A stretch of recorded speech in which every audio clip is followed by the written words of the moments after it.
Okay, we're elated to be here, back here, second time in a row. Honored to play Penn State, storied tradition, steeped in tradition program, I should say. Absolutely complete football team. You watch them on tape. Strong in every position group. Without question, the best defense we played this year. Very impressed. I'm a former linebacker, so I'm looking at those guys. Very impressed with their linebacker core. Outstanding. It's got to be one of the best in the country, without a doubt. So we got our hands full in that respect, but proud of our guys for working their way back into this game. Had some adversity that we had to handle throughout the course of the season. They responded and answered the bell each and every time. And for our program to get back-to-back Pac-12 championships was a huge step in the evolution of our program. And like I said, very proud of our coaches and players for what they accomplished. And now we get the opportunity to play in the Rose Bowl again. So we're excited about that. Thank you, Coach. Coach Franklin. Yeah, so we've had a phenomenal experience. I want to thank the Rose Bowl. We really have had a great experience. They treated us first class from the time we stepped off of the airplane, practice facilities, hotel. It's just been first class. We've had a great experience. It's been great spending a little bit of time with Coach Whittingham, who I have a ton of respect for, and the University of Utah, what he's been able to do there. To echo a lot of the things that he already stated, I think there's a lot of similarities between our programs and how they're built. Fundamentalist program, tough, sound. We're playing really well on defense and have been all year long. I think they've been built with his background on the defensive side of the ball as well. But I think their quarterback really makes them go. I got a ton of respect for him. I think sometimes when you think about quarterbacks, you don't think about toughness, but really that position, that guy better be the toughest guy in your program. You got to stand there and deliver a ball with an unblocked blitzer, and you know you're going to get hit. You're in a defenseless position and deliver the ball, and he's done it time and time again. Obviously, the play against USC, the big hit where his helmet comes off and just how he pops up, I think really just kind of illustrates who they are as a program, and I got a ton of respect for him. Offense, defense, and special teams, there's really no weakness, not only on film, but also when you look at the analytics and the data, it backs it up. And like Coach talked about, being able to win the Pac-12 championship 2 years in a row is a really, really impressive accomplishment.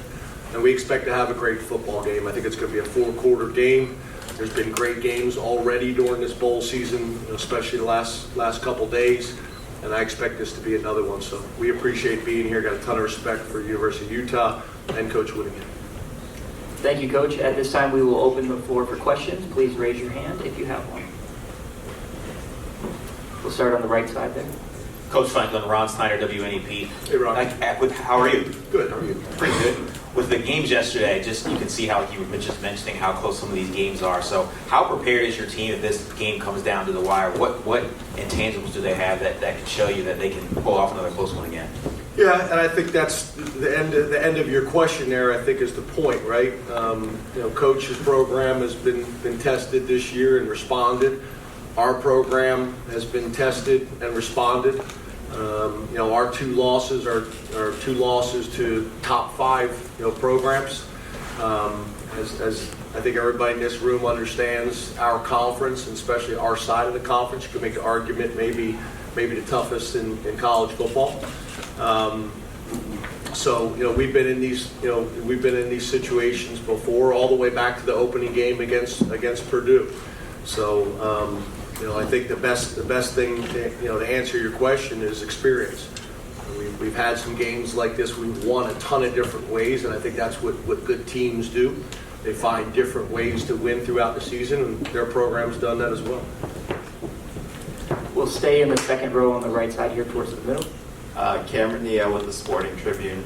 For you, Coach Whittingham, the tight end position has been so great for you guys all season, but now you're not going to have Dalton, Kincaid, or this game. How are you planning to adjust? Yeah, it's obviously a position that has had a lot of production for us this year. But like everyone else in the country, I mean, we had injuries and guys that opted out. It's almost like this isn't the team you played with during the regular season. It's a transitional team. You're transitioning into next year where you don't have your recruits yet for next year, but you're missing a bunch of guys from the regular season. And again, everyone in the country's in the same boat. But we've got a couple guys, a couple more tight ends that we feel really good about. Thomas Yasmin is the guy that really is going to be picking up a lot of the slack for what those two guys that we'll be missing. Logan Kendall, more of a blocking tight end, but that's invaluable to us. What he brings to the table is the run game, and he can also catch as well. But he's a really guy. He's a guy that does the dirty work for us. And then Tani Alapututa. So we still got some guys there, but obviously, it's tough to be missing guys the caliber of those two tight ends. We thought we had maybe the best tandem in the country, but they're out, so you move on, next man up mentality, and away you go. Thank you. We're going to stay on the right side, the far right in the third row. Happy New Year, gentlemen. Dan Greenspan with the AP. Hey, Dan. We saw the two playoff games yesterday played in the 80s and the 90s. What defines defensive success in this era of college football? Defense coordinator. Go ahead. Well, first of all, winning the game. If they score 50, you got to score 51. So whatever you got to do to win the game. But our philosophy, and it appears Penn State's is very similar. Be tough against the run. Take away the run. If you can tell a team they can't run the football and turn them one-dimensional, and get them to third down, third and long, ideally, and then get after the quarterback. That's really the simple formula, and it's most simplistic terms for us is take away the run, get after the quarterback on third down, and that's what we strive for. Yeah, I think your question is a good one, right? You have to look at it different. The scores and the yards are much different than they were, probably even 10 years ago. So, we were watching those games last night. A good friend of mine is the defensive coordinator for the Rams, and he was in town last night. He's actually my daughter's godfather, Raheem Morris, and we were watching those games, and that's exactly what we were discussing. And I think Coach Whittingham is exactly right. At the end of the day, all that really matters is winning, and your defense has a responsibility to keep them from scoring, one less point than your offense has produced, and your offense has the responsibility to try to score one more point. And there's going to be some games that is our defensive battles, and there's going to be some games that are offensive battles, and special teams are always going to have an impact as well. But at the end of the day, it's about winning and making the stop when you need it, whether it's third down, whether it's goal line, or whatever it may be. And there's going to be 4 to 6 of those plays in this game. And who finds a way to make those 4 to 6 plays at critical moments is going to be the team that probably has the best chance to be successful. Please raise your hand if you have a question. All right, we'll go on the left side here in the fourth row. Thank you. I guess a question for both of you. Kyle, regarding the running backs you've seen from Penn State, the freshman tandem, what stands out this month? And then James, finishing off their season, where are they now versus where they were when you took the road to Purdue the first game of the year? Yeah, well, as far as the running backs, 2 tremendous backs. One's closing in on 1,000 yards, the other one's closing in on 900 yards. They've got exceptional vision. They're tough. They've got size. They can run inside or outside. And, obviously, no running back's going to have great success without an absolutely, phenomenal front. And these guys have a great front. They play well together. They're efficient. They're physical. And, they do a great job committing to the run game, much like us. I mean, there's so many similarities between these two teams, in my opinion. It's very intriguing. But they're committed to the run like we are. And, throw the play-action pass game off of that. That's really the formula for success, and those guys have done a great job running the football this year. And again, offensive line moving people around is really where it starts. Yeah, I'm proud of them. True freshmen in today's college football. There's a ton on their plate. They're being pulled in a bunch of different directions, and both are very different personalities, but have handled it extremely well. They have a very good relationship, which I think is good. They challenge each other, hold each other accountable. Like Coach mentioned, we've made a commitment to the running game, and and not just from a mentality standpoint, but diversity in what we do, which can make it difficult to defend. I think when you're playing a really good defense like they have, if you really only have one or two ways to run the ball, they're really good on the defensive side of the ball, and coach's background that they're going to find a way to defend those. So having multiple ways to get the ball into the running back's hands. We've got two playmakers. They need to touch the ball, but they've handled everything really well, and they both have the ability to go the distance. Nick's had a few longer runs. But they can also run, with a toughness, and get those gritty yards. And I think the thing that probably no one's talking about that I think as coaches we got a ton of respect for is we've been running this goal line package that you guys, especially our local media, have been wanting to talk about all year long. And the thing I think that's so impressive, and the reason that package has worked, is the ability of both those guys to block. And a lot of college running backs, I wouldn't necessarily say want to be lead blockers in short yardage situations. And both of those guys have done that. They've taken a very unselfish approach that now you have to defend it in either direction. And that's been important for us. And then, like Coach mentioned, the play action pass coming off of it, has the ability to be a little bit more explosive when people have a true concern for stopping the run. We have a question in the second row here in the middle. Hi, James. You mentioned watching the games last night with Raheem Morris. Are those working kind of nights when you do something like that? And then ultimately, what were your impressions of the playoff games? Well, I wouldn't say this one was a working night, to be honest with you. And I got to be honest, because there's probably pictures on social media. My wife and all of our friends were at a little sports bar that I thought I could go over, and that really didn't work out well. Went over and saw those guys for about 15, 20 minutes and then left. But yeah, I think as coaches, to be honest with you, it's hard to really turn that off and just watch the game and enjoy it. You're looking at it. I'm sending text messages to my DC, to my OC, to my special teams coordinators about things that I saw in the game.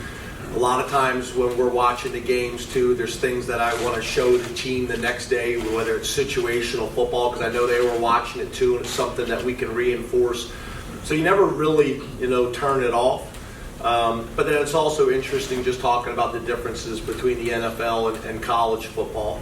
But I would say those two games are probably more similar than they've ever been, in terms of the offenses that are being run and the mobility to quarterback position. So, I wish I could tell you that it was just kind of a watching and enjoying the game, but I think as coaches, it's kind of hard to do that. You're just trained to look at the game a little bit differently. We have a question in the third row in the green hat on the left. Hey coaches, Zach Allen, the Daily Collegian. You guys talked about how you guys both have kind of similar teams, similar offenses. In terms of preparation, is it maybe easier to prepare for a team that is similar to the offense you run, or can you go a little bit in depth? What is preparation like? Yeah, I guess what I would say is early in the season, I do think that is true, because when you're in training camp and you're doing good on good, playing a team that's similar helps, because you got so many of those reps. But at this point of the season, both their conference and ours, there's enough diversity in the schemes that you see, that you cover it all. But I think the other thing when I look at coach and their program similar to ours is we have an offense that does a little bit of everything, which as a head coach has been important for me for that very reason. If you're just lining up and running two backs all the time, it's hard to get your defense ready for some spread. So having diversity in your offensive package is not just important for your offense, but it's also important to prepare your defense. Tempo, being able to have some tempo into your offense. Not that we do it all the time or they do it all the time, but if you never see it and then you're playing a team that's going really fast all the time, then that could be challenging as well. So part of the head coach's responsibility is to make sure that you have enough things in your packages on offense, defense, and special teams that prepares your team year-round, not just week to week. And I would say as a general statement, it does help you prepare to a certain degree. There's certainly enough differences in what we do that you've got to make sure you cover all your bases and expose your players to what they're going to, all the things they're going to see. But we do good on good, as Coach mentioned, all season long. That's our MO. We did it just the other day, and so that does help us when you're playing a team where the offenses are so similar. And so we've had a lot of time to prepare. I think we've had 15 practices, and I'm sure we're going to see some things that they haven't shown on tape, as will they, from us. But get ready for their core offense and their core runs and what they do, and like I said, being as similar as we are to each other, that does help a little bit.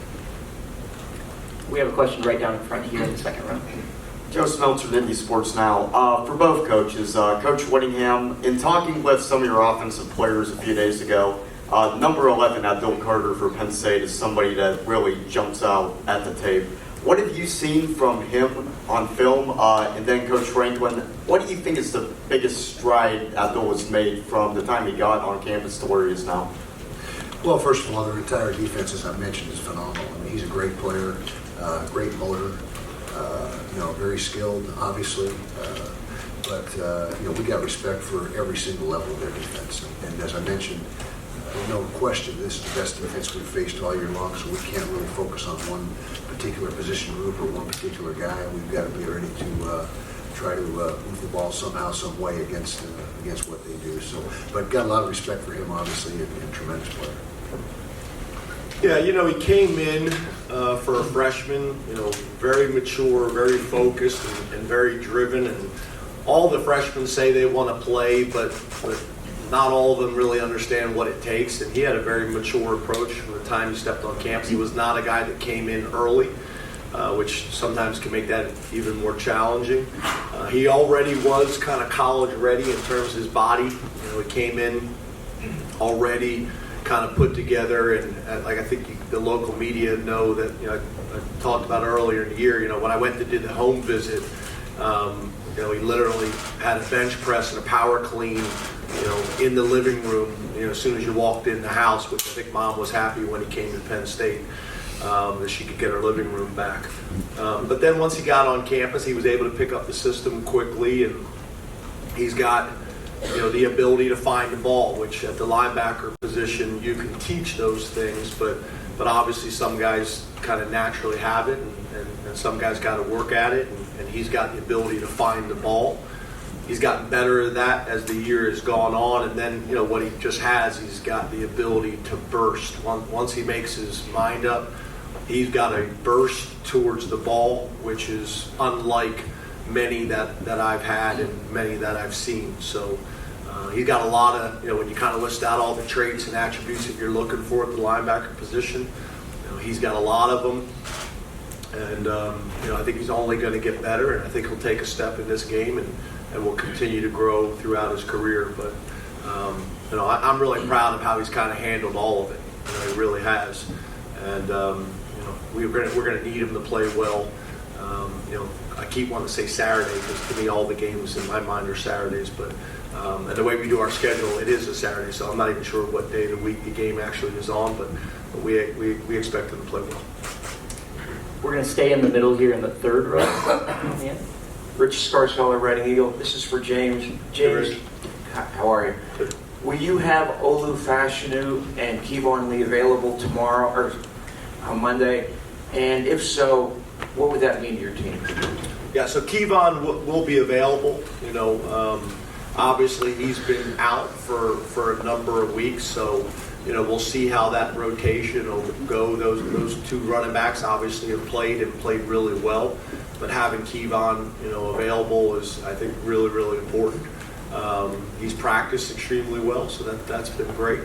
And then Olu is going to be a game time decision. We've had conversations with him and his family, and part of Olu making the decision to come back was also about him being physically ready to play, but also mentally ready to play. he does not want to rush back, from this injury. And that was really what was discussed. So that'll be a game time decision. And we've had really good conversation with Olu and his family. And he's been awesome out at practice, not only in terms of the reps he's been able to get, but also really, coaching, Drew Shelton, who, depending on how this thing plays out, could be in a position to be a 5-game starter for a guy that we were planning on redshirting. So we'll see how it plays out. We're going to go to the second row here in the red. Josh Newman, Salt Lake Tribune. Kyle, this is kind of off topic, but George Kliavkov a few days ago said that he's considering instituting injury reports.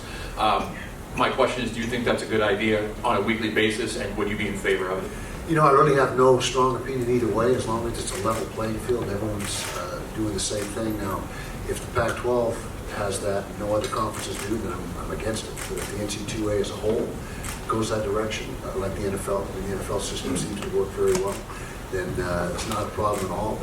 But right now our stance is with no injury report requirement or anything. Why would you tip your hand at all? With guys that are available, not available. So I guess the short answer is, if it's universal across the board, no problem at all with it. But if it's just the Pac-12, that wouldn't make sense, because that's a strategic disadvantage in my opinion. And I know you didn't ask me the question, but I feel exactly the same. I know our media is all looking at me, shaking their head. We have time for 2 more questions. We're going to start in the middle of the fourth row. Hi, Principal at WGAL TV. Over here, James. How are you, buddy? Good. How are you? Very good. This is for both coaches, actually. This is your second opportunity in this game. What would winning a Rose Bowl mean for your programs moving forward? Well, first of all, going to the Rose Bowl has been phenomenal. I was remiss in not making that very clear in my opening statement, that they treat you right. We've been to a lot of bowl games, and it's a great experience for our players. But we second time around, we came up short last year against a very good Ohio State team. Lost by 1 or 2 points there. The last drive of the game decided the outcome. But if we're able to get a win, that would obviously be another step in the right direction for our program. But I can tell you right now, the season's a success regardless. For our program to be able to go back-to-back, where we started when we joined this conference 11 or 12 years ago was a big step in the right direction. And we talked about that all off season, that getting to the top is one thing, but staying on top is another. And it's a bigger challenge, and it's harder to sustain success than get there the first time. And I think our guys did a great job of taking that to heart. And so here we are back again. But if we were able to pull out a win, then that would be another big step in the right direction for us. Yeah, we agree. Both of our teams, I don't want to speak for Coach, but we played in really unbelievable Rose Bowl games the last time we were both in it. We had a great game. I seem to always run into USC fans, and they talk about what an unbelievable game it was, and I say, yeah, it was unbelievable. Could have been a little better. Could have been a little bit better. But getting here is one thing, and it takes a tremendous amount of hard work, perseverance, and a plan, and really doing it from the time the season ended last year. But obviously, both of our programs want to try to finish this thing the right way. We both are going to have momentum going in the next year based on what we did and what we have on our current roster. But obviously, being able to get a win to end the season, there's not too many programs that are able to end their season with a win. We'd like to be one of them, and obviously being able to do it against a really good opponent. I think that's important too. All right, our last question is going to be on the right side in the fourth row. Hi guys, Andrea Urban with Fox 13 in Salt Lake City. This question's for the both of you.